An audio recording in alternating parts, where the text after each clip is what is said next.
Hello students, मैं हूं नेहा और मैं हूं एक बायो एजुकेटर। मैं स्वागत करती हूं आप सभी का मेरे चैनल कॉन्सेप्ट बॉक्स में। Clear your concept with Neha ma'am. और हम पढ़ रहे हैं एनसीईआरटी सार संग्रह standard 6 to standard 12 one liner. इसका पार्ट 1 मैंने अपलोड कर दिया है, ये है पार्ट 2। मैं सिर्फ एनसीईआरटी सार संग्रह वन लाइनर नहीं पढ़ती जा रही हूँ, मैं इसके साथ साथ मैं इसको डिटेल में पढ़ाती हुई जा रही हूँ। हम एक एक पॉइंट को डिटेल में पढ़ रहे हैं, इसके इंपॉर्टेंट पॉइंट्स भी देते जा रही हूँ जो एग्जाम में पूछे जाते हैं अक्सर, उन क्वेश्चन को डिस्कस करती हुई जा रही हूँ।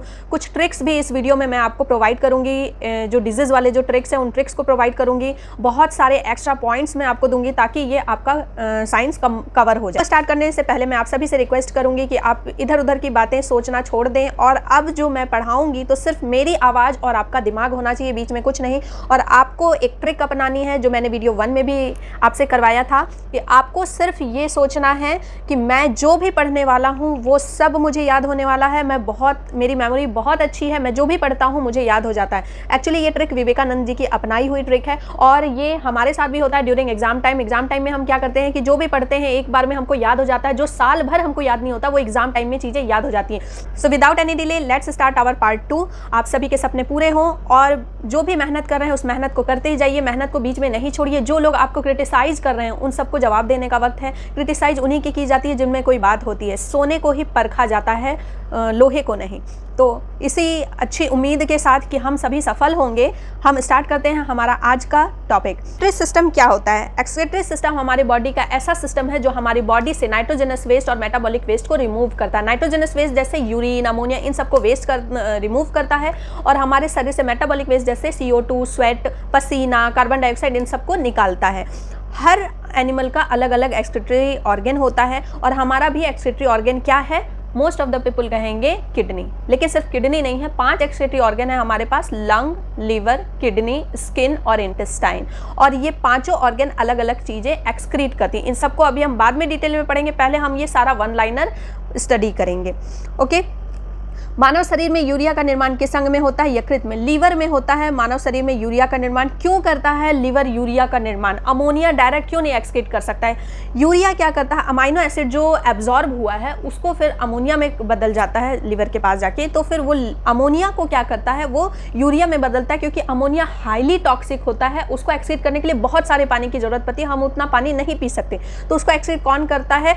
एक्वेटिक एनिमल्स में वो यूरिया में नहीं बदलता है। Aquatic animals direct ammonia excrete करते हैं क्योंकि वो दिन रात पानी में रहते हैं। और जो रेप्टाइल्स होते हैं, बर्ड्स होते हैं, छिपकली बर्ड्स, ये सब जो हैं और कम पानी पी पाते हैं और कम पानी अवेलेबल होता है इनको, तो वो क्या एक्सक्रीट करते हैं? Uric acid. तो इस पे क्वेश्चन बनता है कि कहाँ पे यूरिया कन्वर्ट हुआ? लीवर में। किस साइकिल द्वारा? ऑर्निथिन साइकिल और द यूरिया साइकिल द्वारा। ठीक है। क्यों इसने कन्वर्ट किया? इसलिए कन्वर्ट किया क्योंकि अमोनिया बहुत हाईली टॉक्सिक होता है। अमोनिया कौन एक्सक्रीट करता है? एक्वेटिक एनिमल्स एक्सक्रीट करते हैं, इसलिए उनको क्या बोला जाता है? अमोनोटेलिज्म बोला जाता है। हम क्या एक्सक्रीट करते हैं? यूरिया, इसलिए हमको यूरियोटेलिज्म बोला जाता है। और रेप्टाइल्स और बर्ड्स क्या एक्सक्रीट करते हैं? यूरिक एसिड, इसलिए उनको यूरिकोटेलिज्म बोला जाता है। अल्कोहल के डिटॉक्सिफिकेशन के लिए कौन सा मानव अंग उत्तरदायी होता है? लीवर। लीवर ही हमारे शरीर में जो भी हम पॉइजन लिए हैं, ड्रग्स लिए हैं, अल्कोहल लिए, उन सबको डिटॉक्सिफाई करता है, इसलिए हमको अपने लीवर का ध्यान रखना चाहिए। इसलिए ज़्यादा अल्कोहल लेने से लीवर खराब हो जाता है। मानव के शरीर में खून के शुद्धिकरण की प्रक्रिया को क्या कहते हैं? डायलिसिस कहते हैं। मानव शरीर से उत्सर्जित सर्वाधिक विषाक्त पदार्थ कौन सा है? अमोनिया। अभी बताया मैंने। मूत्र की मात्रा का नियंत्रक है ADH, anti diuretic hormone, and aldosterone. मतलब आपके शरीर से कितना एक्सक्रीट होगा यूरिन, वो कौन रेगुलेट करता है? एंटी ड्यूटेरिक हार्मोन और एल्डोस्टेरोन। एक वयस्क स्वस्थ मनुष्य एक दिन में उत्सर्जित मूत्र की मात्रा कितनी होती है? वयस्क मनुष्य के शरीर से जो उत्सर्जित जो यूरिन होता है एक दिन में, वो कितना होता है? 1.5 लीटर होता है। अगर इससे ज़्यादा होगा, यूरिनरी ब्लैडर में क्या होता है कि यूरिन स्टोर होता हुआ जाता है। अगर इससे ज़्यादा होता है तो फिर कंडीशन अनकंट्रोलेबल हो जाती है। उसके बाद होता है ना कि अब हम नहीं रोक पाएंगे, अब बस यही हो जाएगा सुसु। कौन सी औषधि मूत्र के स्राव को प्रोत्साहित करती है? डायूरेटिक। वेल्स डिजीज में कौन सा अंग प्रभावित होता है? किडनी। हेमिकॉर्डाटा संघ के जीवों में किस अंग के द्वारा उत्सर्जन होता है? ग्लोमेरुलस, या फिर उसको क्या बोलते हैं? प्रोबोस्किस ग्लैंड बोला जाता है। ओके। विभिन्न जंतुओं के यूरिया उत्सर्जी अंग, ये बहुत इंपॉर्टेंट है। मैच द फॉलोइंग में ये आता। मनुष्य का वृक्क है, अमीबा में त्वचा व रिक्तिका है, केचुआ में उत्सर्जिकाएं हैं, झींगा मछली में हरित ग्रंथियां जिनको ग्रीन ग्लैंड बोला जाता है, फीता कृमि में फ्लेम कोशिका फ्लेम सेल जिनको बोलते हैं, ऑर्थोपोडा में मैलिएगी नलिकाएं मतलब मेल्फिंजी ट्यूब्यूल्स बोला जाता है, सीलेंट्रेटा में त्वचा व मुख होता है, वृक्क में पथरी kidney stone uric acid calcium oxalate और कैल्शियम फॉस्फेट के कारण बनती है। यूरिक एसिड में हमारे किडनी में जो किडनी स्टोन बन जाता है वो किसके कारण बनती है, यूरिक एसिड कैल्शियम ऑक्सलेट और कैल्शियम फॉस्फेट। और इसको कैसे हटाए, किसको बनने से, किडनी स्टोन को बनने से हम कैसे रोक सकते हैं, मैग्नीशियम खा करके। मैग्नीशियम किस में होता है, पालक में, तो पालक खाया कीजिए। आपको पता है ये वीडियो मैं 3rd टाइम बना रही हूँ, 2 बार मैंने बनाया, एक बार आवाज़ ही नहीं आई थी और एक बार जब मैंने बनाया तो वो वीडियो ही गलती से डिलीट हो गई। तो ये 3rd टाइम मैं 1 घंटे की वीडियो बना रही हूँ। तो प्लीज़ फ्रेंड्स लाइक करते जाइएगा और शेयर भी कीजिए, सब्सक्राइब कीजिए चैनल को, ताकि आपको डिटेल में आप पढ़ सकें इन सब चीज़ों को। मेरे वीडियो में बहुत सारे, मतलब मेरे चैनल में बहुत सारे लेक्चर्स हैं बायोलॉजी के, आपका कॉन्सेप्ट क्लियर करेंगी वो। आप कहीं और से भी पढ़ सकते हैं, लेकिन आपके सहूलियत के लिए मैं बता रही हूँ कि उसमें बहुत सारे लेक्चर्स हैं, बायोलॉजी के ट्रिक्स हैं अवेलेबल, MCQs हैं और मोटिवेशनल वीडियो हैं, फैक्ट्स हैं। तो आप इसको लाइक शेयर और सब्सक्राइब ज़रूर कीजिए ताकि मुझे मोटिवेशन मिले कि मैं और भी वीडियो आपके लिए बनाऊं। ओके, और ये कोई बड़ी बात नहीं है, हम एक्चुअली टीचर्स हैं तो टीचर्स में पेशेंस होता है, 1 बार हारे 2 बार हारे, लेकिन हार नहीं मानते हैं। तो आप भी हार नहीं मानिए, अपने जो आपका जो ड्रीम है उस पर बढ़ते हुए जाइए, ड्रीम को कभी छोटा मत कीजिए, अपने एफर्ट को इंक्रीज कीजिए। गुर्दे की कार्यात्मक इकाई क्या है, नेफ्रॉन। जो किडनी है, किडनी का जो फंक्शनल यूनिट होता है वो क्या होता है, नेफ्रॉन। हमारे शरीर में 1 मिलियन नेफ्रॉन पाया जाता है, एक किडनी में, दूसरे किडनी में 1 मिलियन, तो टोटल कितना हो गया, 2 मिलियन अप्रॉक्सीमेटली नेफ्रॉन पाया जाता है। नेफ्रॉन की स्टडी को क्या बोला जाता है, नेफ्रोलॉजी बोला जाता है। एक्चुअली किडनी की स्टडी को भी नेफ्रोलॉजी बोला जाता है क्योंकि वही मेन है ना, वही फिल्टरिंग यूनिट है। और जो यूरिन है, यूरिन की स्टडी को हम बोलते हैं urology. And study of kidney function होता है रीनल फिजियोलॉजी, क्योंकि यूरिन जो किडनी के लिए हम टर्म यूज करते हैं रीनल। नाखूनों में कौन सा प्रोटीन पाया जाता है, केराटिन। किडनी के काम ना करने पर रक्त में यूरिया की मात्रा बढ़ जाती है, इसको क्या बोलते हैं, यूरीमिया। ओके, ड्यूरेसिस की स्थिति में ग्लूकोज का उत्सर्जन बढ़ जाता है। मनुष्य में किस प्रकार का उत्सर्जन पाया जाता है, यूरियोटेलिक उत्सर्जन, बता चुकी हूँ। यूरोक्रोम का निर्माण कैसे होता है, लाल रुधिर कणिकाओं के हीमोग्लोबिन से। जो हीमोग्लोबिन RBCs होती हैं, जब वो डेड हो जाती हैं, लीवर जब उसको जाकर के रिसाइकल करता है तो उससे जो निकलता है pigment, that is the urochrome pigment. ठीक है, इससे हीमोग्लोबिन से निकलता है। ठीक है, किडनी के प्रति मिनट औसत रक्त प्रवाह कितना होता है, किडनी से जो है रक्त प्रवाह कितना होता है किडनी के अंदर से, 1 to 1.2 लीटर पर मिनट। वृक्क कोश नलिकाओं के दूरस्थ कुंडलित भाग से मुख्यतः किसका रीएब्जॉर्प्शन होता है, सोडियम क्लोराइड का। ठीक है, रीएब्जॉर्प्शन, एब्जॉर्प्शन ये पूरा पढ़ के जाइएगा, डिस्टल कॉन्वोल्यूटेड ट्यूब्यूल ये सारा पढ़ के जाइएगा। वृक्क के चारों ओर पाए जाने वाले झिल्ली नुमा आवरण को क्या कहते हैं, पेरिटोनियम कहते हैं। वह बीमारी जिसमें मूत्र के साथ रक्त आता है हीमोटूरिया कहा जाता है। शरीर में संपूर्ण रक्त किसके माध्यम से शुद्ध होता है, किडनी के माध्यम से शुद्ध होता है। केचुआ मुख्य रूप से अमोनोटेलिक जंतु है, लेकिन पर्याप्त जल नहीं हो पाने के कारण वो यूरियोटेलिक हो जाता है। ये मैंने बताया, समझ में आ गया कि जो मैंने बोला था वो सही बोला था। ठीक है, अब जो है हमारे उत्सर्जी अंग और वो क्या एक्सक्रीट करते हैं, किडनी क्या एक्सक्रीट करता है, नाइट्रोजनस वेस्ट एक्सक्रीट करता है, यूरिया, यूरोक्रोम। ठीक है, और यूरिया में क्या आता है, पिगमेंट पीला क्यों दिखता है, वो यूरोक्रोम पिगमेंट की वजह से। लंग्स में क्या, अमोनिया को, लंग्स क्या एक्सक्रीट करता है, CO2, यहाँ गलत लिखा है। लिवर क्या एक्सक्रीट करता है, वो अमोनिया को यूरिया में बदलता है। इंटेस्टाइन क्या करता है, कैल्शियम और जो अन्य जो मेटल्स हैं वो अगर एक्सेस मात्रा में है तो उनको एक्सक्रीट करता है। और स्किन क्या एक्सक्रीट करता है, स्किन आपका एक्सक्रीट करता है स्वेट। जलीय प्राणियों में नाइट्रोजन विनिमय से उत्पादित होता है अमोनिया। आर्थराइटिस का क्या कारण है, रक्त में प्रवाहित यूरिक एसिड का सोडियम यूरेट के क्रिस्टलों के रूप में जोड़ों में एकत्रित होना आर्थराइटिस का कारण है। गाउट जो होता है वो भी यूरिक एसिड के बढ़ जाने से होता है। अमाशय की दीवार का पेशी संकुचन कहलाता है पेरिस्टाल्सिस। पेरिस्टाल्सिस मूवमेंट होता है ना, यूं यूं। देख लेते हैं extra point. Human excretory system में 2 तरह के ऑर्गन पाए जाते हैं, चीफ एक्सक्रीटरी ऑर्गन और एसेसरी एक्सक्रीटरी ऑर्गन। तो चीफ में आ जाएगा आपका किडनी, किडनी क्या निकालता है, यूरिया और क्रेटिनिन। और एसेसरी में आ जाएगा आपका लंग्स, स्किन, लीवर, इंटेस्टाइन। तो और बाकी सब क्या निकालते हैं बता दिया मैंने। लंग्स निकालेगा CO2, स्किन निकालेगा स्वेट, इंटेस्टाइन निकालेगा calcium and other metals, liver निकालेगा यूरिया, बिलिरुबिन, ठीक है, बिलिरुबिन पिगमेंट निकालेगा। एंड किडनी का फंक्शन क्या होता है? किडनी का फंक्शन होता है फ्लूइड बैलेंस को बना के रखना, वेस्ट निकालना, फिल्टर करना मिनरल्स को ब्लड से, ब्लड प्रेशर को रेगुलेट करना, फिर आरबीसी के प्रोडक्शन को देखना कि कितना आरबीसी प्रोड्यूस होना चाहिए, शुगर लेवल को मेंटेन करके रखना, सॉल्ट लेवल को मेंटेन करके रखना। फिर यूरिनरी सिस्टम को हम रीनल सिस्टम भी बोलते हैं। यूरिनरी सिस्टम में क्या क्या होता है? 2 किडनी, 2 यूरेटर, 1 ब्लैडर और 1 यूरेथ्रा। किडनी कहाँ पाया जाता है? पीछे बैक साइड में पाया जाता है। और राइट किडनी थोड़ी सी नीचे होती है लीवर के प्रेजेंस की वजह से, क्योंकि लीवर क्या है? लार्जेस्ट ग्लैंड है, तो उसकी वजह से राइट किडनी थोड़ी नीचे होती है। और हमारा जो राइट लंग होता है वो थोड़ा शॉर्ट होता है, क्योंकि लीवर काफ़ी बड़ा होता है और लीवर को बहुत सारे काम करने होते हैं, ठीक है। इसका एक्चुअल लोकेशन कहाँ होता है? It is present in the either side of the vertebral column of T12 to L3, जो हमारा पीछे वर्टिब्रल कॉलम होता है ना, T12 से लेके L3 के बीच में ये पाया जाता है। शेप इसका होता है बीन शेप होता है, राजमे के आकार का ये होता है, और कॉन्वेक्स कॉनकेव बॉर्डर होता है। अंदर में आप देखेंगे तो इसके अंदर कॉर्टेक्स और मेडुला पाया जाता है। इस पर मैंने एक फाइन वीडियो बना करके रखी है, पूरा स्ट्रक्चर डिस्क्राइब किया हुआ है अच्छे से। साइज इसका होता है 10 to 12 सेंटीमीटर लेंथ में होता है, 6 सेंटीमीटर विथ में होता है, और कलर इसका होता है रेड ब्राउनिश कलर, एकदम राजमे की तरह लगता है ये देखने में, ओके। अब पढ़ते हैं नर्वस सिस्टम, मतलब तंत्रिका तंत्र। नर्वस सिस्टम का जो स्ट्रक्चरल और फंक्शनल यूनिट कौन सा होता है? न्यूरॉन्स। हमारे शरीर में मिलियंस ऑफ न्यूरॉन्स पाए जाते हैं। हम न्यूरॉन और नेफ्रॉन के मामले में मिलियनेयर हैं, तो आप कभी नहीं बोलिएगा कि हम गरीब हैं। मानव शरीर की रिफ्लेक्स एक्शन का नियंत्रक केंद्र कहाँ होता है? रिफ्लेक्स एक्शन सबसे पहले क्या होता है? आपने गर्म चीज़ को छुआ, हाथ हटा लिया, करंट को छुआ, हाथ हटा लिया झटके से, तो ये क्या है? Reflex action. ये अपने आप होता है, ठीक है। आपके आँख के पास किसी ने हाथ लाया, आपने आँख की पलकें झपका ली, तो ये सब रिफ्लेक्स एक्शन है जो अपने आप होता है। ये कहाँ से होता है? मेडुला ऑब्लोंगाटा से होता है। नर्वस सिस्टम में हमको पढ़ना है ब्रेन, स्पाइनल कॉर्ड और न्यूरॉन्स के बारे में पढ़ के जाइएगा। हृदय की धड़कन की गति किसके द्वारा बढ़ती है? अनुकंपी तंत्रिका द्वारा, मतलब सिंपैथेटिक नर्व द्वारा।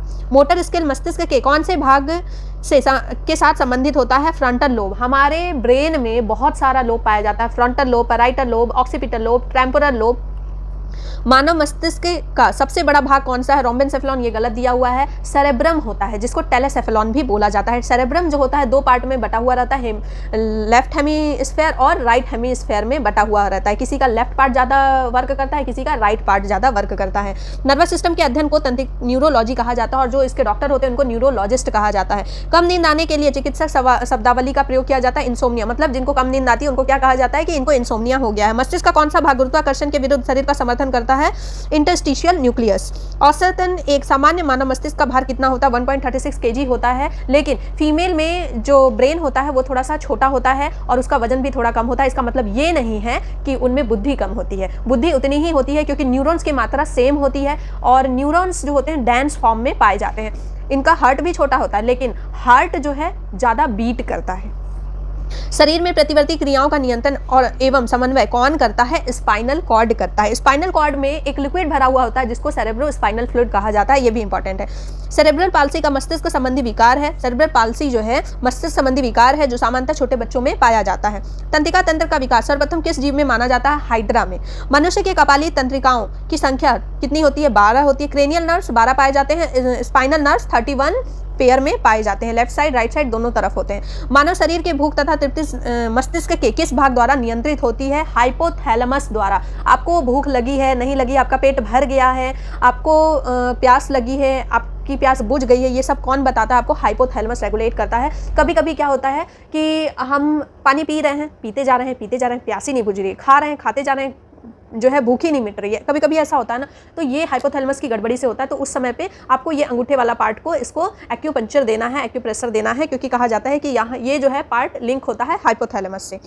डिस्लेक्सिया नामक बीमारी मानव शरीर के किस अंग से संबंधित है? मस्तिष्क से। शरीर के अन्य सभी अंगों की तुलना में किस अंग को ऑक्सीजन की आवश्यकता सबसे ज़्यादा होती है? मस्तिष्क को। मस्तिष्क आपका ऑक्सीजन जो आप लेते हैं उसका सबसे ज़्यादा पार्ट ब्रेन ले लेता है।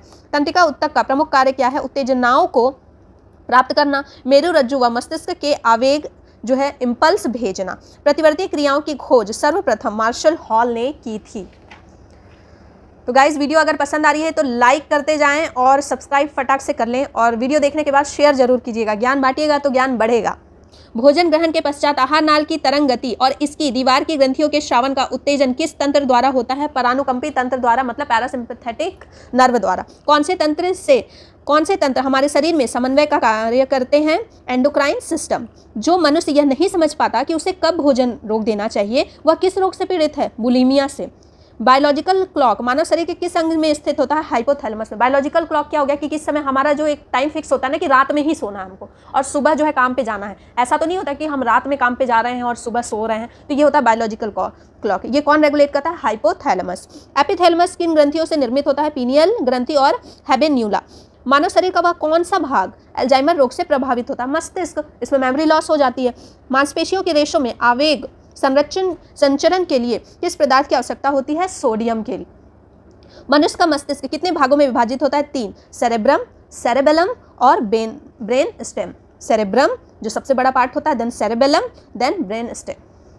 न्यूरॉन का बाहर निकला हुआ लंबा भाग क्या कहलाता है? एक्सॉन। न्यूरॉन के 2 भाग होते हैं, एक्सॉन और सेल बॉडी जिसके चारों ओर डेंड्राइट्स लगे हुए रहते हैं। ठीक है, तो एक एक्सॉन और एक डेंड्राइट, एक्सॉन और डेंड्राइट के बीच का जो पार्ट होता है उसको क्या बोलते हैं? साइनेप्स, जहाँ से न्यूरोट्रांसमीटर निकलते हैं।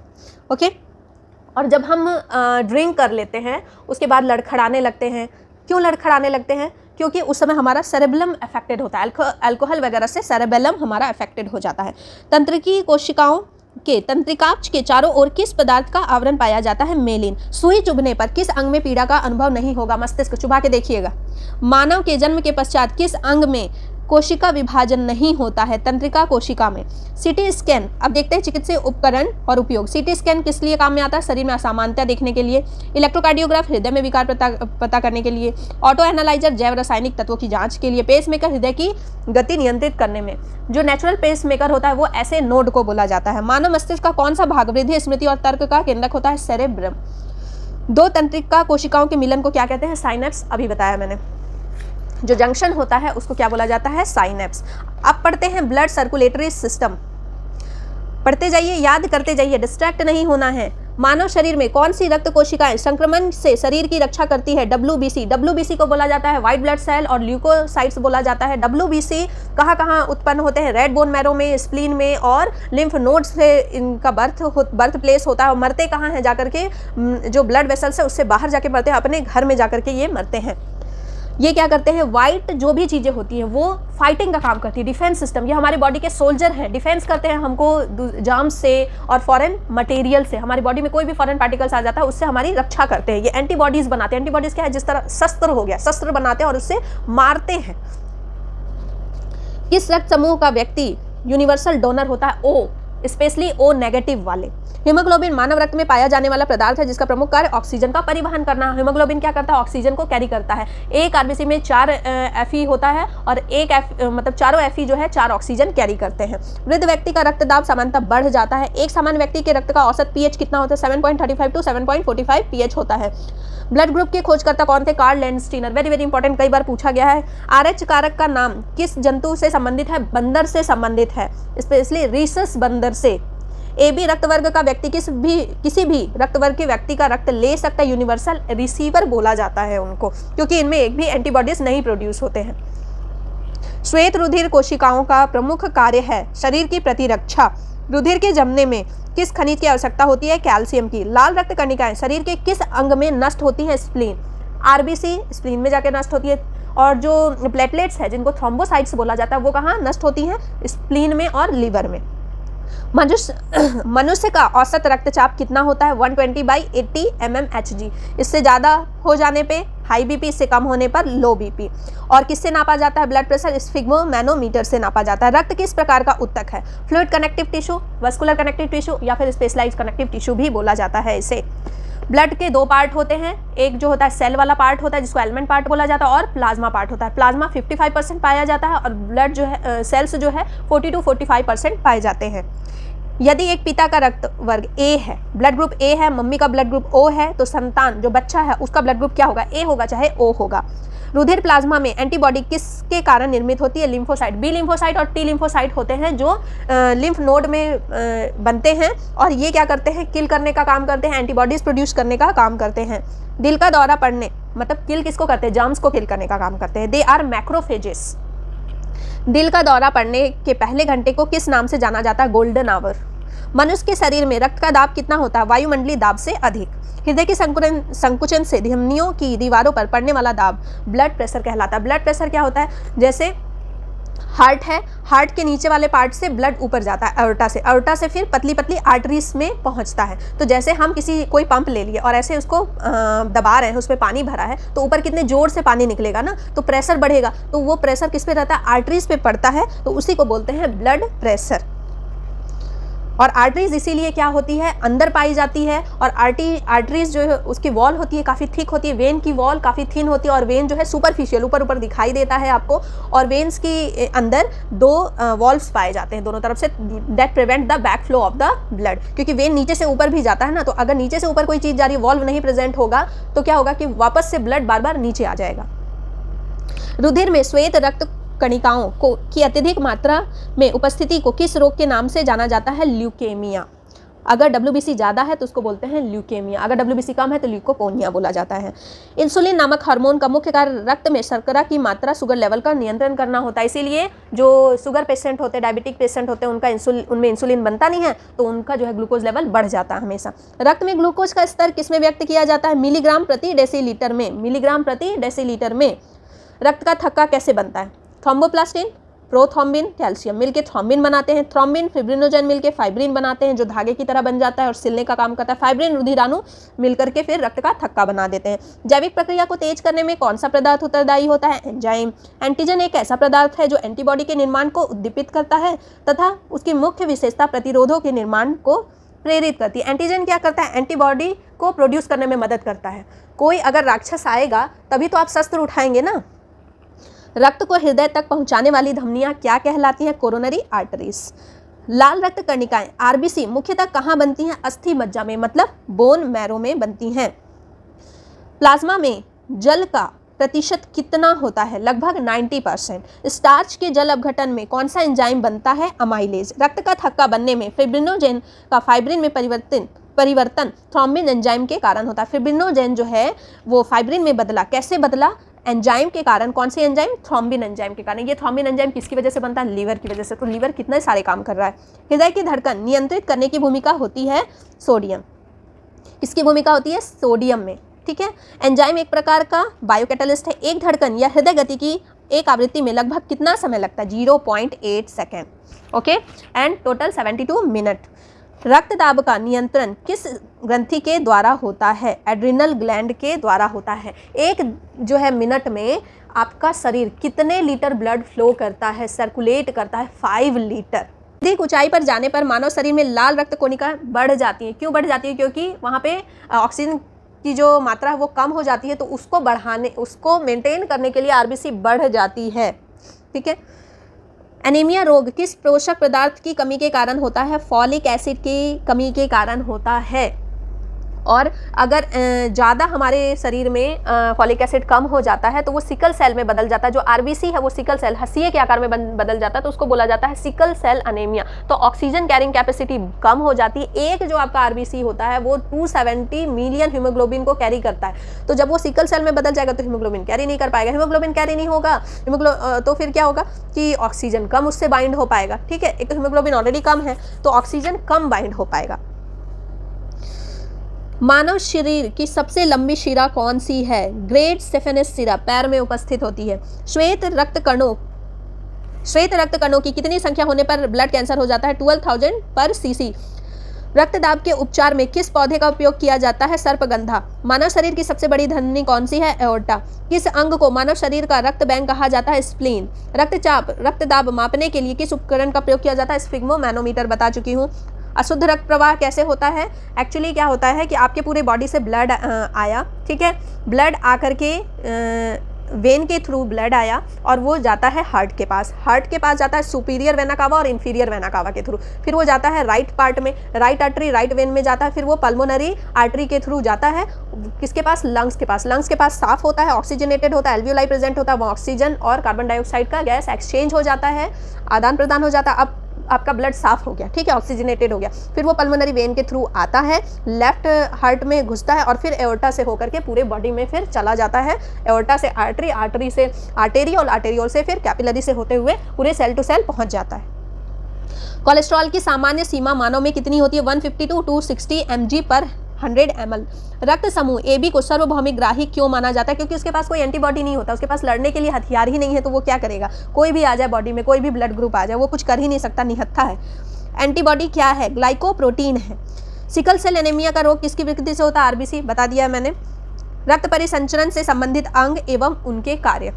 हृदय, रक्त को संपूर्ण शरीर में प्रवाहित करना। धमनियां, रक्त को हृदय के अंगों तक पहुंचाना। मतलब ये है हार्ट, आर्टरीज, वेन्स और कैपिलरीज।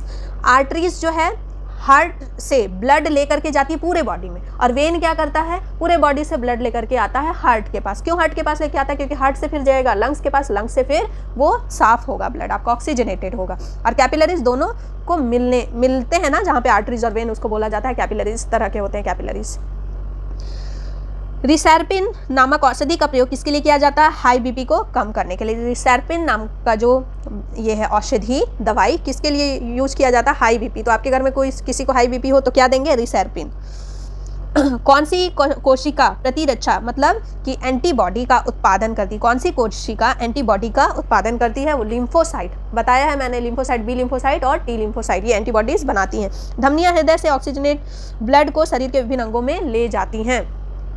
रक्त में उपस्थित प्रमुख पदार्थ। रक्त प्लाज्मा, हल्के पीले रंग का तरल पदार्थ। एल्बुमिन ऑस्मोटिक दाब स्थापित करता है। ग्लोब्यूलिन संक्रामक रोगों से रक्षा करता है। फाइब्रिनोजेन ब्लड क्लॉटिंग का काम करता है। तो ये सारे जो है प्रोटीन्स पाए जाते हैं प्लाज्मा में। कणिका विहीन रक्त का तरल भाग क्या कहलाता है? प्लाज्मा। और प्लाज्मा में से भी आप फाइब्रिनोजेन अगर निकाल लेते हैं तो वो हो जाता है सीरम। ठीक है, ब्लड क्लॉटिंग फैक्टर अगर निकाल देते हैं तो वो बन जाता है सीरम। यदि दोनों जन को, दो पेरेंट्स हैं, उनका ब्लड ग्रुप AB है, तो उनके बच्चों का ब्लड ग्रुप क्या होगा? A होगा, B होगा या AB हो सकता है। स्वस्थ मनुष्य के रक्त में प्लेटलेट की संख्या कितनी होती है? 1,50,000 to 4,50,000 होती है। इससे कम होने और ज़्यादा होने पर प्रॉब्लम हो जाती है। एक वयस्क मनुष्य के रक्त में प्रति 100 मिली में हीमोग्लोबिन की मात्रा कितनी होती है? 14.5 ग्राम। लेकिन ये मेल में 17.5 ग्राम तक जा सकती है और फीमेल में 15.5 ग्राम तक जा सकती है। उससे ज़्यादा नहीं होना चाहिए। ओके, उससे ज़्यादा होने पर भी बीमारियां होने लगती हैं। पैप्सिन, ट्रिप्सिन और टाइलिन एंजाइम पाचक में सहायक होते हैं। अब पढ़ते हैं माता पिता के रक्त समूह के आधार पर बच्चों के संभावित रक्त समूह। अगर मम्मी पापा का ब्लड ग्रुप OO है तो बच्चे का O होगा, OA है तो OA होगा, OB है तो OB होगा, OAB है तो AB होगा। O को ये लोग बिल्कुल दबा देंगे, A और B मिलके दबा देंगे। AA है तो AO होगा, AB है तो ABO AB होगा, AAB है तो AB होगा। ये कैसे होता है, इस पर मैंने एक बहुत अच्छी फाइन वीडियो बना करके रखी है, आप जा करके देख सकते हैं मेरे चैनल पे। सामान्य रूप से लाल रक्त कणिकाओं की आयु कितनी होती है? 100 to 120 डेज होती है। वयस्क में 120 डेज होती है और जो छोटे बच्चे होते हैं उनमें 100 डेज होती है। रक्त में ग्लूकोज की मात्रा में वृद्धि को क्या कहते हैं? हाइपरग्लिसेमिया कहते हैं। उच्च रक्तदाब हाइपरटेंशन, निम्न हाइपोटेंशन, हीमोफीलिया आघात से रक्तस्राव जो होता है। ठीक है, और इसमें क्या होता है कि ब्लड आपका कंटिन्यूअसली बहता जाता है, रुकता ही नहीं है। अरक्तता, हीमोग्लोबिन की कमी। Exocrine glands and hormones. Endocrine, अब पढ़ते हैं एंडोक्राइन ग्लैंड्स एंड हॉर्मोन्स।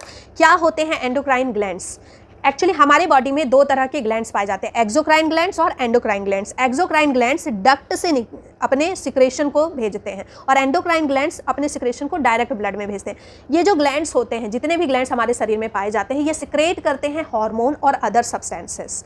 इनके सिक्रेशन से हमारी बॉडी में जितने भी जो है हार्ट का रेगुलेशन, कि हार्ट कितना बीट करेगा, ठीक है, और कितना किडनी फिल्टर करेगा, ये सारी चीज़ें रेगुलेट होती है। सारी मेटाबॉलिक एक्टिविटी और जो बायोलॉजिकल प्रोसेस है हमारी बॉडी में, ये सब रेगुलेट होता है हार्मोन्स और जो है अदर सब्सटेंस की वजह से। ठीक है, तो जो ग्लैंड्स हार्मोन सिक्रेट करते हैं उसको एंडोक्राइन ग्लैंड्स कहते हैं, और जो ग्लैंड्स हार्मोन सिक्रेट नहीं करते हैं उनको एक्सोक्राइन ग्लैंड्स कहते हैं। एक्सोक्राइन ग्लैंड्स में डक्ट होता है, एंडोक्राइन ग्लैंड्स में डक्ट नहीं होता। डक्ट मतलब क्या होता है? एक पाइप जैसा। ठीक है, ग्लैंड है, उसके सामने पाइप है, उससे वो अपना सिक्रेशन कर रहे हैं। तो एक्सोक्राइन ग्लैंड्स में आ जाएगा जैसे सेरोमोनस ग्लैंड आ गया, स्वेट ग्लैंड आ गया, आपका सलाइवरी ग्लैंड आ गया, उसमें 3 डक्ट पाए जाते हैं। एंडोक्राइन ग्लैंड्स जो होता है वो डायरेक्ट अपना सिक्रेशन ब्लड में करते हैं। इनमें कोई डक्ट नहीं पाया जाता है। अब है हार्मोन क्या होते हैं? हार्मोन होते हैं chemical substances that help to regulate our biological process. ठीक है, हार्मोन सबसे पहले डिस्कवर किसने किया था? बैलेस एंड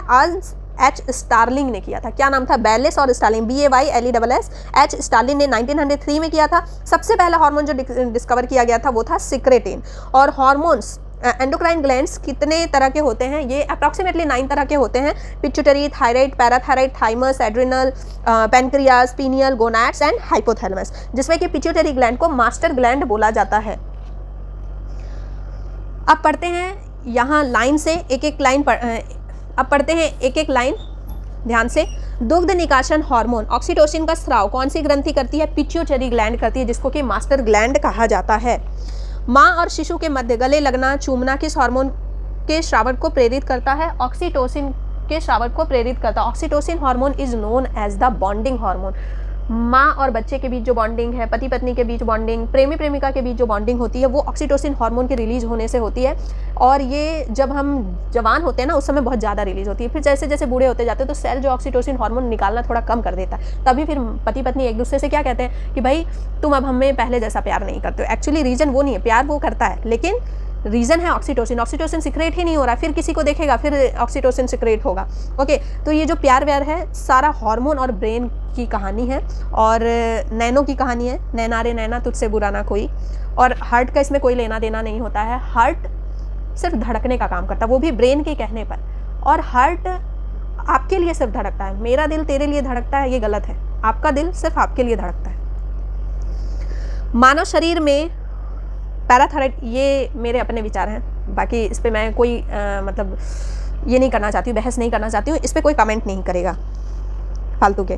पैराथायराइड ग्लैंड से स्रावित होने वाला पैराथायराइड हार्मोन रक्त में कैल्शियम और फॉस्फेट की मात्रा को रेगुलेट करता है। किस हार्मोन में आयोडीन उपस्थित होता है? थायरॉक्सिन में। इंसुलिन हार्मोन किस अंग से स्रावित होता है? अग्नाशय से, जिसको पैनक्रियाज बोला जाता है। मानव में पित्त का निर्माण लीवर में होता है, ठीक है, तथा पित्त का संचय गॉल ब्लैडर में होता है। जो बाइल जूस है उसका निर्माण लीवर में होता है, उसको कहाँ स्टोर करके रखता है? गॉल ब्लैडर में रखता है। चूहे में गॉल ब्लैडर नहीं पाया जाता है, क्या करेगा बेचारा गॉल ब्लैडर का। थायराइड ग्रंथि को थायरॉक्सिन स्रावित करने के लिए उत्तेजित करने वाला अंतःस्रावित हार्मोन कौन सा है? TSH। अब जो है ये कर रहा है ना, स्रावित करने के लिए एक्साइटेड, उत्तेजित कर रहा है, तो स्टिमुलेटिंग हार्मोन होगा। लड़ो या उड़ो के नाम से किस हार्मोन को जाना जाता है? एड्रीनलिन। जो कहाँ से सिक्रेट होता है? किडनी के ऊपर पार्ट जो है एड्रीनल ग्लैंड जो होता है वहाँ से सिक्रेट होता है, एड्रीनलिन और नॉर एड्रीनलिन।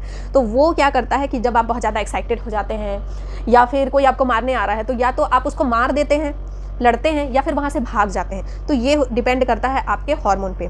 मानव शरीर का सामान्य ताप कितना होता है? 98.6 डिग्री फ़ारेनहाइट, मतलब 37 डिग्री सेल्सियस। शरीर में अतिरिक्त ग्लूकोज ग्लाइकोजन में परिवर्तित होकर यकृत में संरक्षित रहता है। बताया मैंने डाइजेस्टिव सिस्टम में ये बात कि लीवर में आपका जो एक्स्ट्रा ग्लूकोज होता है वो ग्लाइकोजन के रूप में वो आपका स्टोर रहता है, और फिर जब आप उपवास वगैरह करते हैं तो वो लीवर क्या करता है? ग्लाइकोजन को ग्लूकोज में बदल के आपको देते रहता है। शरीर में कौन सी ग्रंथियाँ डक्टलेस हैं? अंतःस्रावी ग्रंथियां एंडोक्राइन ग्लैंड्स। और डक्ट के साथ कौन है? Exocrine glands. पशुओं के थनों में दूध उतारने के लिए हार्मोन का इंजेक्शन लगाया जाता है, ऑक्सीटोसिन हार्मोन। आजकल ग्वाले बड़े बदमाश हो गए हैं, वो आपके घर के सामने दूध दूह के देते हैं, लेकिन वो उससे पहले क्या करेंगे? थोड़ी देर पहले इंजेक्शन मार देते हैं। मनुष्य में डायबिटीज रोग किस हार्मोन की कमी से होता है? इंसुलिन। पैनक्रियाटिक को पाचक रस के उत्पादन के लिए उत्तेजित करने वाला हार्मोन कौन है? सिक्रेटिन। इसी हार्मोन को सबसे पहले जो है डिस्कवरी हुई थी इसी हार्मोन की, ठीक है। क्या करता है ये? पैनक्रियाटिक जूस को सिक्रेट करने में हेल्प करता है, सिक्रेटिन। यदि अग्नाशय में कोई विकार उत्पन्न हो जाए तो इंसुलिन नहीं बनेगा, ग्लूकागोन नहीं बनेगा। कौन सी ग्रंथि विधि हार्मोन का रिसाव करती है? पिट्यूटरी, मतलब पीयूष ग्रंथि। एड्रेनलिन हार्मोन के स्रावित होने से हृदय गति बढ़ जाती है, एक्साइटमेंट का अनुभव होता है कि चलो आज कुछ बड़ा किया जाए, डर के आगे जीत है। मानव शरीर में सबसे छोटी अंतःस्रावी ग्रंथि कौन सी है? Pituitary gland. हार्मोन की अनियमितता के कारण होने वाले रोग को क्या कहते हैं? फंक्शनल डिजीज कहते हैं। मानव हार्मोन तथा उसकी भूमिका, अलग अलग तरह के हार्मोन है। अब हार्मोन क्या करते हैं? सोमैटोस्टैटिन वृद्धि हार्मोन के स्रावत को रोकती है। ऑक्सीटोसिन प्रसव के समय गर्भाशय के फैलाव संकुचन में, मतलब ये पैचुरेशन में हेल्प करती है, पार्चुरेशन में मतलब कि डिलीवरी में हेल्प करती है, ठीक है। और फिर ये मिल्क प्रोडक्शन में हेल्प करती है। मेलाटोनिन सोने जागने को नियंत्रित करता है। एड्रेनलिन ये हृदय स्पंदन, फिर जो है ब्लड प्रेशर जो है और रेस्पिरेशन, उन सबको देखता है। शरीर में फ्लाइट और फाइट वाला देखता है सिचुएशन। एस्ट्रोजन जो है फीमेल हार्मोन है, ये फीमेल के सेक्स कैरेक्टर और सेक्स ऑर्गन के डेवलपमेंट में हेल्प करता है, वृद्धि विकास में हेल्प करता है। प्रोजेस्टेरॉन ये भी जो है फीमेल हार्मोन है, ये गर्भाशय को जो है भ्रूण के गर्भाशय जो है यूट्रस जो है वहाँ पे बच्चा कैसे डेवलप होगा ये सब देखता है, उसके लिए तैयार करता है एक फील्ड, उसके लिए पालना तैयार करता है कि भाई यहाँ पर आकर के बच्चा ग्रो होने वाला है, ठीक है। तो सीड जो है यहाँ पे पनपने वाला है, तो उस मिट्टी को तैयार करता है। और अगर प्रोजेस्टेरॉन कम हो जाता है तभी हो जाता है मेंस्ट्रुअल फ्लो, मतलब पीरियड्स आ जाते हैं। टेस्टोस्टेरोन मेल का हार्मोन है। इससे क्या होता है कि मेल के जो है सेक्सुअल कैरेक्टर डेवलप होते हैं, उनकी पेशियों का विकास होता है और उनके सहायक जो सेकेंडरी सेक्सुअल ऑर्गन है उनमें वृद्धि और विकास होता है। रेनिन एल्डोस्टेरॉन के स्राव को प्रेरित करता है। प्लाज्मा प्रोटीन एंजियोटेंसिनोजेन को एंजियोटेंसिन में तोड़ता है जो हृदय के स्पंदन की दर को बढ़ाता है। गाइस वीडियो अच्छी लग रही है तो लाइक करते जाइए। किस ग्रंथि को मास्टर ग्रंथि भी कहा जाता है? पीयूष ग्रंथि को मास्टर ग्लैंड पिट्यूटरी ग्लैंड को कहते हैं। वैसोप्रेसिन हार्मोन की कमी से कौन सा रोग होता है? ड्यूरेसिस। स्तनधारियों में दुग्ध स्राव को कौन से हार्मोन उत्तेजित करते हैं? ऑक्सीटोसिन और प्रोलैक्टिन। पैरोटिड ग्रंथि कहाँ पाई जाती है? कान के नीचे। पैरोटिड ग्लैंड जो है आपका सबसे लार्जेस्ट सैलिवरी ग्लैंड है, इससे सबसे ज़्यादा सैलिवा सिक्रेट होता है। और दो ग्लैंड कौन से हैं सैलिवरी के? पैरोटिड हो गया, सबलिंगुअल और सब मैंडिबल होता है। मानव शरीर में सबसे बड़ी अंतःस्रावी ग्रंथि कौन सी है? थायराइड है, गले के पास पाई जाती है। थाइमस ग्रंथि द्वारा उत्पन्न होने वाला हार्मोन है थाइमोसिन। गर्भ निरोधक दवाइयों के रूप में किस हार्मोन की गोलियां ली जाती है? एस्ट्रोजन की। पिट्यूटरी ग्लैंड के संग में पाया जाता है मस्तिष्क में, ब्रेन में एकदम। और जो सबसे छोटा ग्लैंड होता है उसको बोला जाता है पीनियल ग्लैंड, जिसको तीसरी आंख भी बोला जाता है। उसका यूज आज तक साइंटिस्ट को समझ में नहीं आया है। कौन सी ग्रंथि अंत एवं बाह्य दोनों है? Exocrine endocrine gland. कौन सी है? अग्नाशय है। कौन सा मतलब पैनक्रियास। कौन सा वर्णक मानव की त्वचा को रंग प्रदान करता है? मेलानिन। कौन सी ग्रंथि मानव शरीर के तापमान को नियंत्रित करने में सहायता प्रदान करती है? थायराइड। अब देख लेते हैं ग्लैंड और हार्मोन। अग्नाशय पैनक्रियास, ग्लूकागॉन। पीयूष जो है पिट्यूटरी, थायराइड उद्दीपक, थायराइड स्टिमुलेटिंग हार्मोन। अधिवेग कॉर्टिसोल। वृक्क जो है विटामिन डी। मनुष्य के नवजात शिशु को स्तन ग्रंथि से निकलने वाला पहला स्राव पिलाया जाता है जिसको कोलेस्ट्रॉम कहा जाता है। जब बच्चा पैदा होता है तो उसको माँ का पहला दूध पिलाया जाता है जो गाढ़ा होता है, येलो कलर का होता है, उसमें कोलेस्ट्रॉम होता है। क्यों पिलाया जाता है? उसमें बहुत ज़्यादा एंटीबॉडीज़ होते हैं, वो इम्यूनिटी को बिल्ड करता है, बच्चे को बहुत समय तक वो इम्यूनिटी प्रोवाइड करता है। इंसुलिन में कौन सी धातु मौजूद होती है? जस्ता।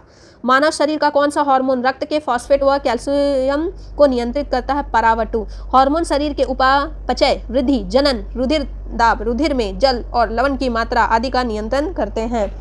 ठीक है, हार्मोन क्या क्या करते हैं बता चुकी हूँ मैं, वही है। आयोडीन युक्त नमक क्यों उपयोगी होता है? क्योंकि वो थायराइड ग्लैंड का नियंत्रण करता है। लेकिन लोग आजकल क्या करते हैं कि भाई हिमालय की गोद में चलो और हर्ब्स को अपनाओ, तो सेंधा नमक खाओ और जो आयोडीन युक्त नमक है उसको छोड़ दो। इससे क्या हो रहा है कि वो मेंटल रिटार्डनेस हो जा रही है, मेमोरी पावर खत्म हो जा रही है। तो आप अगर सेंधा नमक भी खा रहे हैं तो साथ में बीच बीच में खाया कीजिए ये नमक, आयोडीन युक्त नमक जरूरी है, नहीं तो थायराइड बढ़ चढ़ के हो जाएगा। और अगर आप सेंधा नमक खा रहे हैं तो रेड वाला सेंधा नमक खाइए जो थोड़ा रेड कलर का होता है, जिसको हिमालयन सेंधा नमक बोला जाता है, रॉक सॉल्ट। यकृत एवं मांसपेशियों में ऊर्जा किस रूप में जमा होती है? ग्लाइकोजन के रूप में। बता चुके, एक ही बात बार बार है। Important glands. हार्डेरियन ग्लैंड्स नेतों में स्राव द्वारा चिकनाई प्रदान करता है। ठीक है, हार्डेरियन ग्लैंड क्या करता है? नेतों में चिकनाई प्रदान करता है। उट्रिकुलर ग्लैंड कॉकरोच एवं कीटों के मादा जननांगों की ग्रंथियां हैं। इंटेस्टाइनल ग्लैंड कशेरुकी प्राणियों की आंतों में स्थित होता है। म्यूकस ग्लैंड मेढक की त्वचा में म्यूकस का स्राव करता है। ब्रूनर्स ग्लैंड कशेरुक प्राणियों की ग्रहणी में संरक्षक प्रति अम्ल का स्राव करता है, ये इंटेस्टाइन में भी पाया जाता है ब्रूनर्स ग्लैंड। प्रोस्टेट ग्लैंड स्तनियों तथा केंचुए के नर जननांगों की सहायक ग्रंथि है। कॉपर्स ग्लैंड स्तनियों के नर जननांगों की सहायक ग्रंथि। कॉपर्स ग्लैंड और प्रोस्टेट ग्लैंड कहाँ पाया जाता है? मेल में।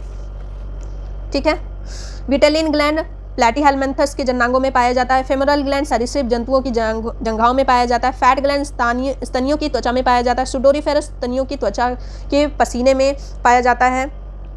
मेढक के फिर स्वेमरेडन ग्लैंड मेढक के कशेरुक स्तंभ के दोनों ओर स्थित होती है। मैमरी ग्लैंड स्तनियों में दूध का स्राव करती है। मैमरी ग्लैंड ही मैमल्स को अलग बनाती है, ठीक है, बाकी वर्टिब्रेट से, क्योंकि उनमें मैमरी ग्लैंड पाया जाता है, दूध स्रावित करने वाले ग्लैंड होते हैं, ये इंपॉर्टेंट है। ब्रूनस ग्लैंड इंपॉर्टेंट है, प्रोस्टेट इंपॉर्टेंट है, कॉपर्स इंपॉर्टेंट है, बाकी सब ऐसे ही है। सिरुमिनस ग्लैंड ये इंपॉर्टेंट है। सिरुमिनस ग्लैंड वो ग्लैंड होता है जो हमारे कान में जो है ना, कान में निकलता है ना वैक्स जैसा हमारे कान में, जिसको बिहारी में गुज्जू बोला जाता है। ठीक है, तो वो निकलता है, गंदगी जो कान की निकलती है वो सिरुमिनस ग्लैंड से निकलता है। क्यों होता है वो? अगर कान में कोई कीड़ा उड़ा चल जाए, डस्ट चल जाए तो उसको पकड़ने के लिए होता है। लैक्रिमल ग्लैंड ये नेत्रों में उपस्थित होती है, इससे आंसू निकलते हैं। डीप ग्लैंड्स संयुक्त नालाकार ग्रसनी ग्रंथि जो म्यूकस स्रावित करती है। Disease and treatment. Now let's study about disease and treatment. 3 बार मैंने ये वीडियो बनाया है, मैं तो थक गई हूँ पूरा। अब बस आप लोग इसको फ्रूटफुल कर दीजिए। पानी में भय, हाइड्रोफोबिया नामक बीमारी किसके द्वारा उत्पन्न होती है? विषाणुओं के द्वारा। विषाणुओं मतलब क्या होता है? वायरस। मस्तिष्क तथा मेरुरज्जु पर चढ़ी झिल्ली में सूजन आ जाना किस रोग के लक्षण है? मेनिंजाइटिस। अभी मैं इसका ट्रिक देने वाली हूँ, कहीं जाइएगा नहीं, अभी पूरा देखिए इसको, अभी मैं इसके ट्रिक दूंगी सारे डिजीज को याद करने के। शिशुओं में डायरिया का क्या कारण है? Rota virus. लोटा वायरस लेकर के, डायरिया से क्या होता है? बार बार पोटी लगती है ना, तो लोटा लेके जाना रहता है, तो किससे होता है? रोटा वायरस से। हिस्टीरिया रोग सामान्यतः युवा महिलाओं को प्रभावित करता है, इससे बार बार सेक्स करने की इच्छा होती है। अंधबिंदु या पीत बिंदु आंख के किस भाग में पाए जाते हैं? रेटिना में। आंख में प्रकाश तरने किस स्थान पर स्नायु उद्योगों में परिवर्तित होती है? दृष्टिपटल। और आंख का कौन सा भाग डोनेट किया जाता है? कॉर्निया। आंख के में कौन कौन से होते हैं? रॉड्स और कोन्स पाए जाते हैं कलर्स और ब्लैक एंड व्हाइट को देखने के लिए। रेटिना में जाकर के इमेज बनता है। ये सब इंपॉर्टेंट टर्म्स हैं। सिलिकोसिस रोग किस अंग से संबंधित होता है? फेफड़े से। ट्रिपल एंटीजन वैक्सीन नवजात शिशुओं को कुकुर खांसी, टिटनेस और डिप्थीरिया रोगों से बचाने के लिए किया जाता है। मलेरिया रोग किस जीव के कारण होता है? प्रोटोजोआ के कारण। भोजन विषाक्तता किस जीवाणु के कारण उत्पन्न होती है? सैल्मोनेला के कारण। Very very important. Food poisoning किसके द्वारा होता है? सैल्मोनेला। मम्स, रेबीज, हर्पीज आदि विषाणु जनित रोगों के समूह में आते हैं। जल में किसकी अधिकता के कारण टाइटाई रोग होता है? कैडमियम। फेनिलकीटोन्यूरिया रोग किससे संबंधित है? मानसिक जड़ता से। पोटेशियम अल्पता किससे संबंध है? निम्न रक्तचाप से। मलेरिया से कौन सा अंग प्रभावित होता है? स्प्लीन।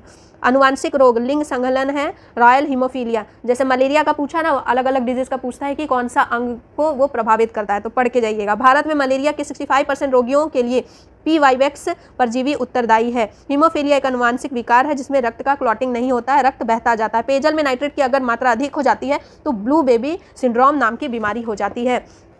डेंगू बुखार होने पर मानव शरीर में किस चीज़ की कमी होने लगती है? प्लेटलेट की कमी होने लगती है और बुखार उतरता ही नहीं है। मलेरिया प्लाज्मोडियम नामक परजीवी की खोज किस वैज्ञानिक ने की थी? Very important, sir Ronald Ross ने। और ये जो है ना बहुत जल्दी जल्दी मल्टीप्लाई होते हैं, एक अगर है इसका सेल तो मल्टीप्लाई होकर मतलब 1000 सेल में डिवाइड हो जाता है। ट्यूमर की पहचान के लिए रेडियोधर्मी समस्थानिक रेडियो एक्टिव आइसोटोप्स का प्रयोग किया जाता है। आर्सेनिक 74। ट्यूमर की पहचान के लिए किस रेडियो एक्टिव आइसोटोप का प्रयोग किया जाता है? आर्सेनिक 74। यदि मूत्र में एल्बुमिन आने लगे तो इसका मतलब क्या है? कि आपका किडनी अफेक्टेड हो गया, किडनी खराब हो गया, वो फिल्टर नहीं कर पा रहा है। ठीक है, एल्बुमिन किस में होता है? प्लाज्मा में होता है। साल्क वैक्सीन किस रोग से संबंधित है? पोलियो से। साल्क टीके का आविष्कार जोन्स साल्क ने वर्ष 1952 में किया था। एथलीट फुट नामक बीमारी किससे होती है? फंगस से। मनुष्य के शरीर में रक्त प्रवाह की गति मापने के लिए किस रेडियो एक्टिव तत्व का प्रयोग किया जाता है? Radio sodium. पॉलिश युक्त चावल के सेवन कंजम्पशन से कौन सी बीमारी होती है? बेरी, जो विटामिन बी की कमी से होती है, बेरी, लेकिन फिर भी लोग खाते हैं। प्लाज्मोडियम परजीवी का वाहक जीव कौन सा है? मच्छर। हानिकारक विकिरणों से मनुष्य के अंगों में से मस्तिष्क सबसे कम और आंख सबसे ज्यादा प्रभावित होता है, जैसे कंप्यूटर। एमआरआई का पूर्ण रूप क्या है? मैग्नेटिक रेजोनेंस इमेजिंग है। फुल फॉर्म पढ़ के जाइए, एटीपी का, एड्स का, एनएडीपीएच का, डीडीटी का, इन सब का फुल फॉर्म पढ़ के जाइए। बीएमडी परीक्षण किसकी पहचान करने के लिए किया जाता है? ऑस्टियोपोरोसिस की पहचान के लिए किया जाता है। कौन सा मच्छर जीका वायरस का वाहक है? एडिस। मधुमेह के उपचार में प्रयोग होने वाला हार्मोन इंसुलिन का आविष्कार किसने किया था? एफजी बेंटिंग ने। आविष्कार पे एक वीडियो मैंने बना के रखा है, शॉर्ट वीडियो, वो भी आप देख सकते हैं। और डिस्क्रिप्शन बॉक्स जरूर देखिए, उस पर मैंने बहुत सारी वीडियोस के लिंक्स दिए हुए हैं, ट्रिक्स के लिंक्स दिए हुए हैं। और आप मुझे फॉलो कर सकते हैं इंस्टाग्राम पे भी अगर करना चाहते हैं तो। एनवायरमेंटल पॉल्यूशन द्वारा होने वाले रोग एम्फाइसीमा के फुसफुस फेफड़े प्रभावित होते हैं। मानव शरीर का कौन सा अंग एल्जाइमर रोग से प्रभावित होता है? ब्रेन। पोलियो एक विषाणु जनित रोग है, पता है, जिसका वायरस शरीर में दूषित भोजन तथा जल के माध्यम से प्रवेश कर जाता है। मस्तिष्क की बीमारी को किससे पहचाना जाता है? ईईजी से, इलेक्ट्रोएन्सेफेलोग्राफ से। सेफेलो का मतलब होता है ब्रेन। कॉमन कोल्ड किस वायरस के द्वारा होता है? राइनो वायरस के द्वारा होता है। जान जाइए कि जो हम सर्दी है ना, वो क्या है? वायरल डिजीज है, उसमें एंटीबायोटिक्स मत खाया कीजिए। एंटीबायोटिक्स बैक्टीरियल डिजीज के लिए होता है। बैक्टीरिया का पाथवे अलग होता है, वायरस का पाथवे अलग होता है। और वायरस जो है ना तो लिविंग थिंग है ना नॉन लिविंग थिंग है। वायरस क्या है? बीच में है।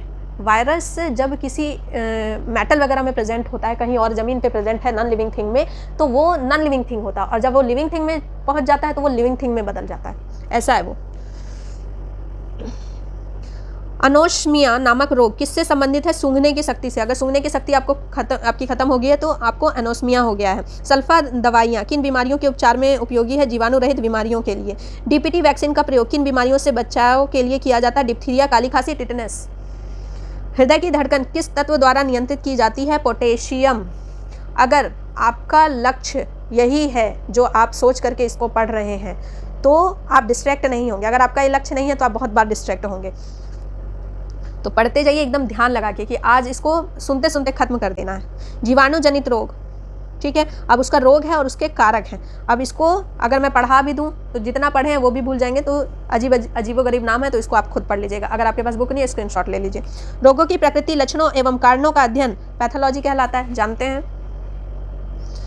अमीनोसैलिसिलिक एसिड प्रति सूक्ष्म औषधियों के रूप में ट्यूबरक्लोसिस और लेप्रोसी दोनों की चिकित्सा के लिए प्रयुक्त है, ठीक है। Aminosalicylic acid. संक्रमित चूहे के काटने से कौन सी बीमारी होती है? प्लेग। काटा है कभी चूहे ने?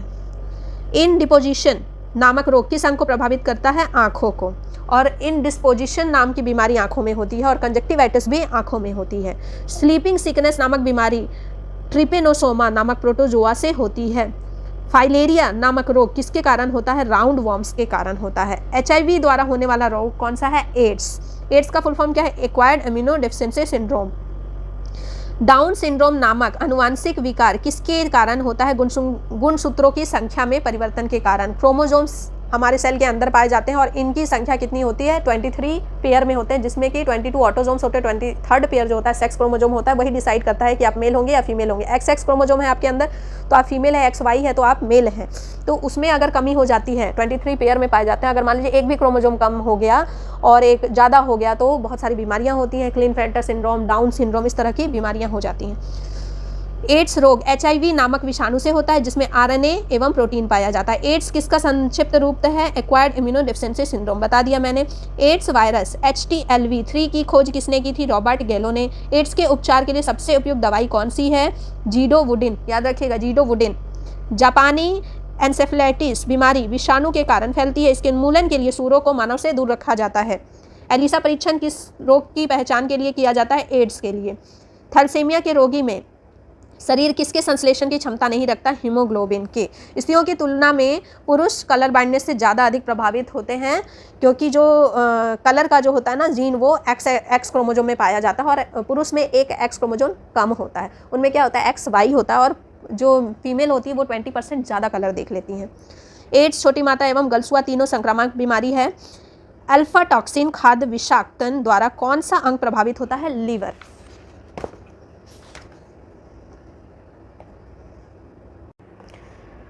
बाइट्स रोग से शरीर का कौन सा अंग प्रभावित होता है? गुर्दा। इंटरफेरॉन का प्रयोग किसके नियंत्रण के लिए किया जाता है? कैंसर। सिलिकोसिस क्या है? फेफड़ों से संबंधित रोग है। मक्का में सफ़ेद कली किस तत्व की कमी से होता है? जिंक। सफ़ेद कीट किस फसल का रोग है? सरसों का। पायरिला किस फसल में लगने वाला कीट है? गन्ना। भिंडी में पीत वर्ण शिरा रोग किस कारण होता है? सफ़ेद मक्खी से। सफ़ेद मक्खी है लेकिन पीत वर्ण जो है बीमारी करती है। खसरा, मीजल्स रोग को एंटीबायोटिक्स द्वारा ठीक नहीं किया जा सकता है, वैक्सीन लो जाके उसके लिए। गामा ग्लोब्यूलिन इंजेक्शन का प्रयोग किस रोग के उपचार के लिए किया जाता है? हेपेटाइटिस। हेपेटाइटिस बहुत तरह का होता है। रानीखेत रोग किससे संबंधित है? मुर्गियों से। रानीखेत, खेत में मुर्गियां उड़ेंगी तो उनको रोग होगा। कौन सा रोग होगा? रानीखेत रोग होगा। गेहूं में होने वाले 2 प्रमुख कवक रोग कौन से हैं? Black kit smut. धान का टुंगड़ो विषाणु किसके द्वारा प्रसारित होता है? हरी पत्ती के खुद के लीफ हॉपर द्वारा।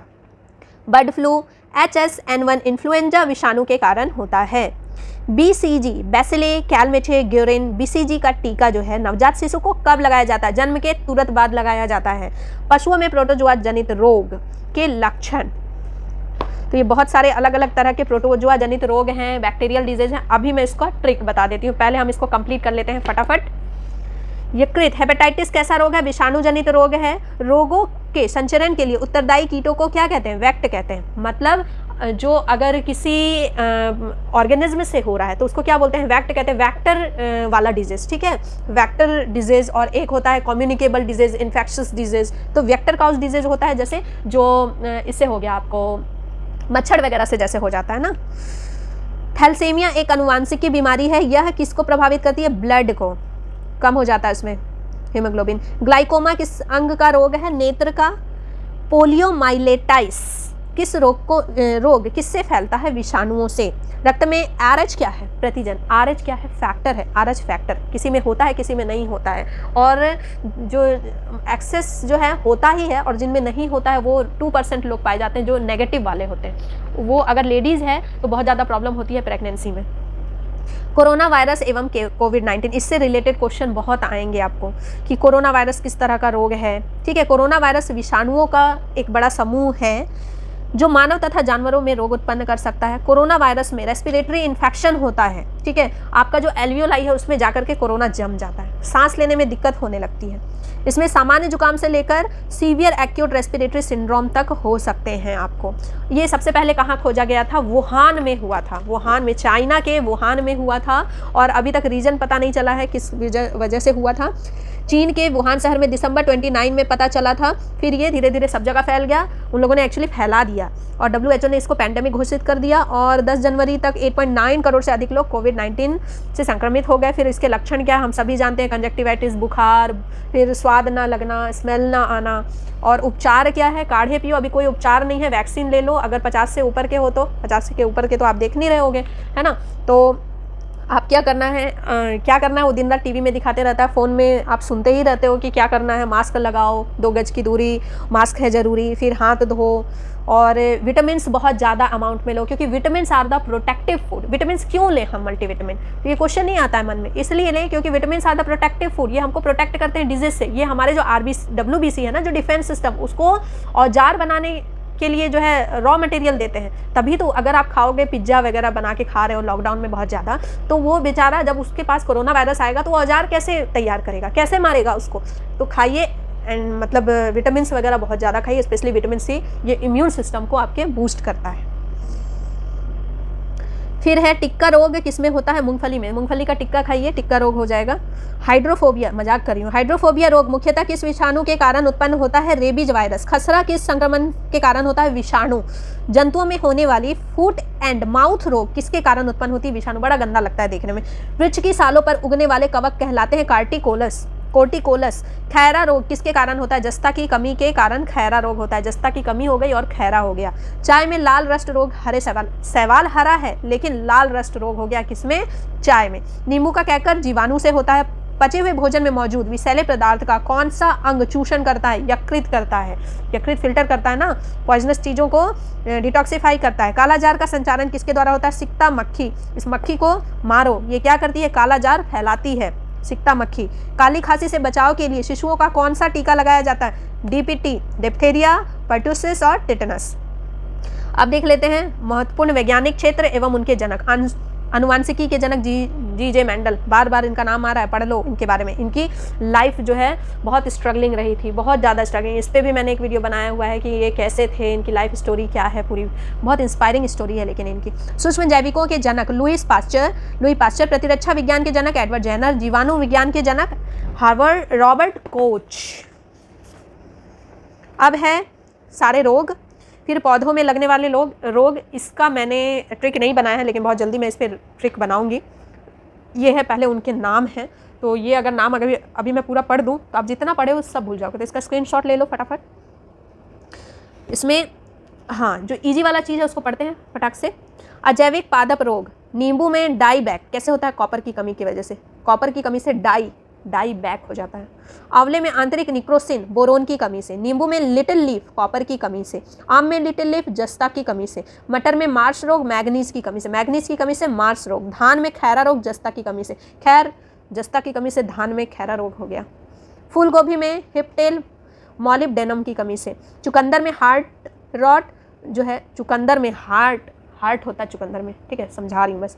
चुकंदर में हार्ट रॉट, बोरोन की कमी से। बोरिंग होता है तो हार्ट रॉट हो जाता है। आलू का ब्लैक हार्ट रोग, भंडारण में ऑक्सीजन की कमी से। आलू में जो होता है हार्ट रोग, वो ऑक्सीजन की कमी से हो जाता है। फूल गोभी में ब्राउनिंग, बोरोन की कमी से। बोरोन की कमी से फूल गोभी ब्राउन हो जाता है। ओके, तो अब देख लेते हैं हम फटाफट ट्रिक्स देख लेते हैं जो मैंने बना के रखे। Tricks to learn bacterial disease in very easy way. Typhoid, anthrax, cholera, leprosy, pneumonia, tuberculosis, tetanus, plague, dysentery, diphtheria. इसको याद करने की ट्रिक है। टकली ने टूटी प्लेट दे दी। क्या है? टकली ने टूटी प्लेट दे दी। क्यों दी टकली तूने टूटी प्लेट? और टूटी प्लेट में क्या था? बैक्टीरिया। ठीक है, टकली ने टूटी प्लेट दे दी। T for typhoid, A for anthrax, C for cholera, L for leprosy, P N E को नी पढ़ा जाता है ना।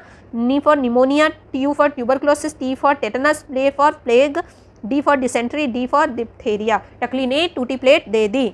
अब trick to learn disease cause by protozoa. Mask लगाओ, नहीं तो प्रोटोजोआ काट लेंगी। Malaria, amoebic dysentery, sleeping sickness, काला अजार। मास्क लगाएंगे तो मच्छर मुंह में नहीं घुस पाएगा ना। Malaria, amoebic dysentery, sleeping sickness and kala azar. Then trick to remember disease cause by fungus. बारिश के मौसम में फंगल ग्रोथ बहुत ज़्यादा हो जाता है, पैर में भी कभी कभी किसी के लग जाता है, फंगल ग्रोथ हो जाता है, ठीक है। तो बी, बाल्डनेस होने लगता है, बाल भी झड़ने लगते हैं ना। अस्थमा, एथलीट फूड, RI से रिंग वॉर्म हो जाता है, इससे स्केबिस हो जाता है। Trick to learn viral disease, इसकी ट्रिक है शानदार। हमें चाहत से देखो रुबीला जी, हमें चाहत से देखो रुबीला जी। कौन बोल रहा है? हेपेटाइटिस, HIV, हर्प्स, ह्यूमन पेपिलामा बोल रहे हैं। ये 4 लोग बोल रहे हैं कि हमें चाहत से देखो रुबीला जी। Measles, Ebola, Epstein, chikungunya, SARS, swine flu, SARS जो है इसी में severe acute respiratory syndrome, corona का पार्ट है। देखो डेंगू, रुबीला, रेबिस, रुबीला जी, ठीक है, जी से जी का।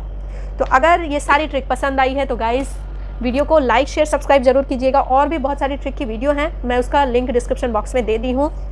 बहुत एफर्ट लगाया मैंने, तो लाइक तो बनता है, ठीक है। फेरोमोन्स किस में पाया जाता है? कीटोन में।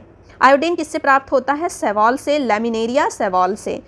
ट्रैकोमा बीमारी किस अंग से प्रभावित है? आँख से। और कंजक्टिवाइटिस भी किससे है? आँख से।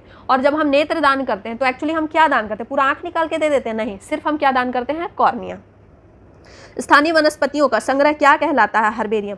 सारे सेंस पढ़ के जाइए, ईयर के बारे में डिटेल से, ईयर, आई, टंग, ये सारे को अच्छे से पढ़ के जाइए। जो लार्जेस्ट ऑर्गन है हमारा क्या है? स्किन है, ठीक है। और ब्लाइंड स्पॉट क्या है, कहाँ पे इमेज बनता है आँख में, रेटिना में बनता है, तो ये सब पढ़ के जाइए। स्थानीय वनस्पतियों का संग्रह क्या कहलाता है? हर्बेरियम। देश का पहला बायोडीजल संयंत्र किस राज्य में स्थापित किया गया? आंध्र प्रदेश में। गुर्दे की पथरी को किरणों द्वारा तोड़ना क्या कहलाता है? लिथोट्रिप्सी। शरीर के आंतरिक भागों के अवलोकन के लिए प्रयोग में आने वाले परिकलित टोमोग्राफी के लिए एक्स किरणें प्रयोग में लाई जाती है। टोमोग्राफी के लिए एक्स रेस का प्रयोग किया जाता है। शांति स्वरूप भटनागर पुरस्कार किस क्षेत्र में प्रदान किया जाता है? विज्ञान। क्लोरोफिल में कौन सा मुख्य तत्व पाया जाता है? मैग्नीशियम। पेनिसिलिन, क्लोरोफिल 5 तरह का होता है, ठीक है, ABCDE, और A जो है सबसे ज़्यादा सनलाइट ट्रैप करता है। पेनिसिलिन के आविष्कारक कौन थे? Alexander Fleming. आर्टिफिशियल सिल्क को किस नाम से जाना जाता है? रेयॉन। आविष्कार से रिलेटेड मैंने एक शॉर्ट वीडियो बना के रखा है, आप उसे जाके पढ़ सकते हो। और मैं एक सेकंड वीडियो बनाने वाली हूँ जिसमें मैं ल्यूसेंट के जो है साइंस, जनरल साइंस पोर्शन को डिस्क्राइब करने वाली हूँ डिटेल में।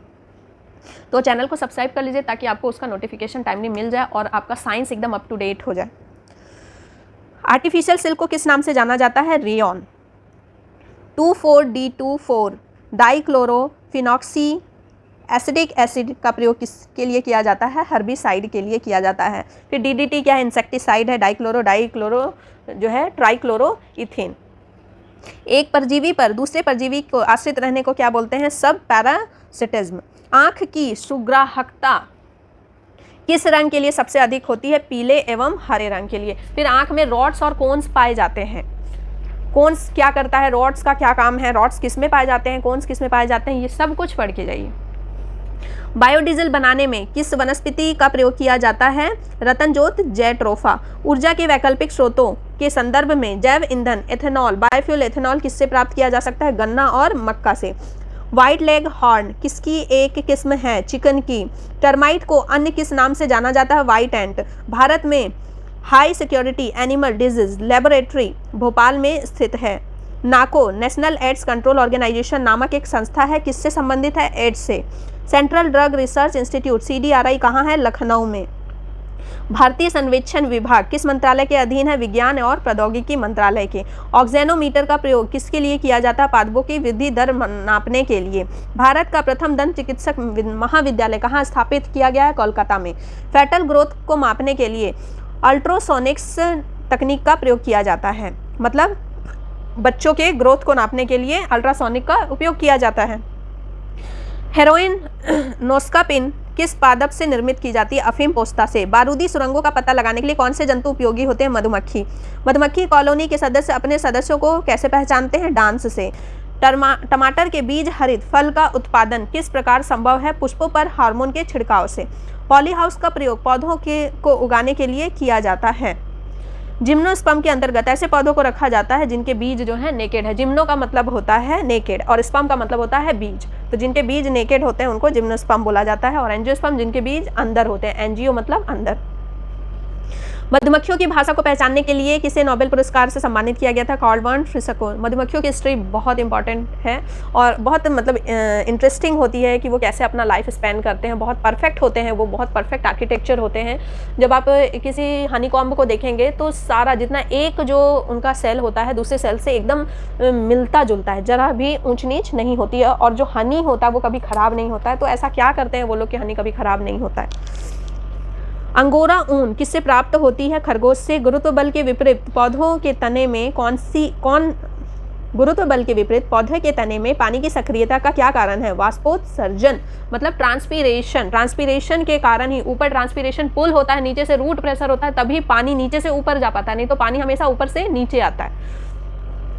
उच्च वर्गीय पौधों में कौन सा जीवित ऊतक जैव पोषक वाहक का कार्य करता है? फ्लोएम।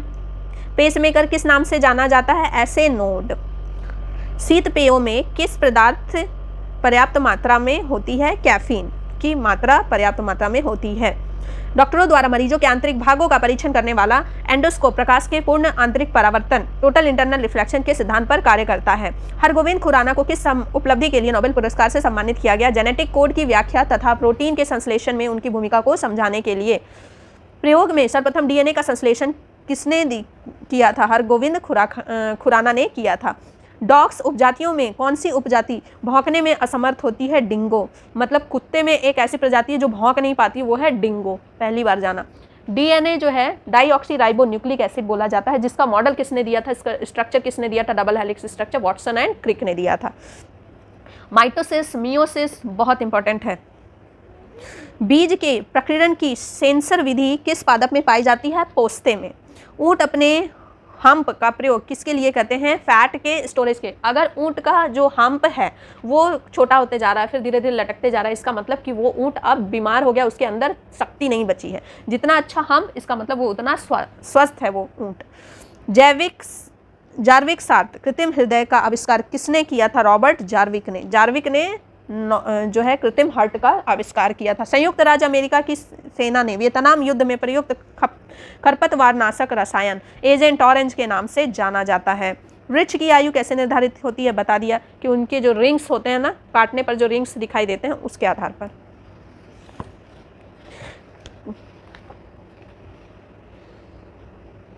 कार्बनिक पदार्थों में से कौन सा एक प्रकृति में सर्वाधिक प्रचुरता में पाया जाता है? सेलुलोज। निषेचन के बिना अंडे का विकास क्या कहलाता है? अनिषेचन जनन। धान के पौधे उगाने की डैपेड मेथड किस देश में विकसित हुई थी? फिलीपींस में। नेत्रदान में आंख के किस हिस्से को दिया जाता है? कॉर्निया, बता चुकी हूँ। दक्षिण अफ्रीका के डॉक्टर क्रिश्चियन बर्नार्ड द्वारा हृदय का प्रथम प्रतिस्थापन मतलब फर्स्ट रिप्लेसमेंट ऑफ हार्ट किया गया था। कहाँ? दक्षिण अफ्रीका में। कौन किया था? क्रिश्चियन बर्नार्ड ने। भारत के विकसित धान की प्रथम बौनी किस्म कौन सी थी? जया। जया जो है, जया बच्चन का हाइट थोड़ा कम है ना, तो वो क्या है? वो धान है। कौन सी धान है? बौनी धान है। हृदय में कितने चैम्बर्स होते हैं? 4 होते हैं। अलग अलग एनिमल में अलग अलग चैम्बर होते हैं। फिश में सिर्फ 2 होंगे, रेप्टाइल्स में 3 होते हैं। रेप्टाइल्स में एक होता है जो क्रोकोडाइल, जिस पे क्वेश्चन आता है। क्रोकोडाइल के पास 4 चैम्बर होते हैं, बाकी सारे रेप्टाइल्स के पास 3 चैम्बर होते हैं। हमारे पास 4 चैम्बर होते हैं ताकि हम ऑक्सीजनेटेड ब्लड डीऑक्सीजनेटेड ब्लड को मिक्सिंग होने से बचा सकें। वह कौन सा जीव है जिसमें गॉल ब्लैडर नहीं होता? चूहा। मुख्य मच्छर विकर्षक मॉस्किटो रिपेलेंट पदार्थ किस पादप से मिलता है? नीम से। भारतीय सर्वेक्षण विभाग का मुख्यालय कहाँ है? देहरादून में। ब्लड प्रेशर का नियंत्रण किस ग्रंथि के द्वारा होता है? अधिवृक्क ग्रंथि द्वारा। जैव प्रौद्योगिकी द्वारा कैंसर के उपचार के लिए कौन सी औषधि तैयार की जाती है? इंटरफेरॉन। कैंसर के उपचार के लिए इंटरफेरॉन। एंटीजन वह पदार्थ है जो एंटीबॉडी के निर्माण को क्या करता है? स्टिमुलेट करता है। एंटीजन जब जाता है तभी एंटीबॉडी मतलब प्रोडक्शन शुरू होता है। पशु का तापक्रम किस यंत्र से मापा जाता है? Veterinary thermometer. लोही किस जंतु अथवा पादप की नस्ल है? भेड़ की नस्ल है। बबेलिस, बॉस इंडिकस, ये किसकी नस्ल है? ये भी पढ़ के जाना है। केसर सैफरॉन पौधे के वर्तिकाग्र स्टिग्मा से प्राप्त होता है। बीटी बैंगन, बीटी ब्रिंजल क्या है? आनुवांशिक रूप से परिवर्तित बैंगन। गाय का उच्च दूध उत्पादक प्रजाति कौन है? हॉल्स्टीन गाय।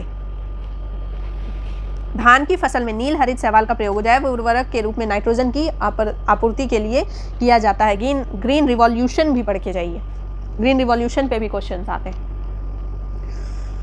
फिर ये है कि कौन से विटामिन की खोज किन्होंने की थी। तो ये हमारा कंप्लीट हो गया बायोलॉजी पूरा।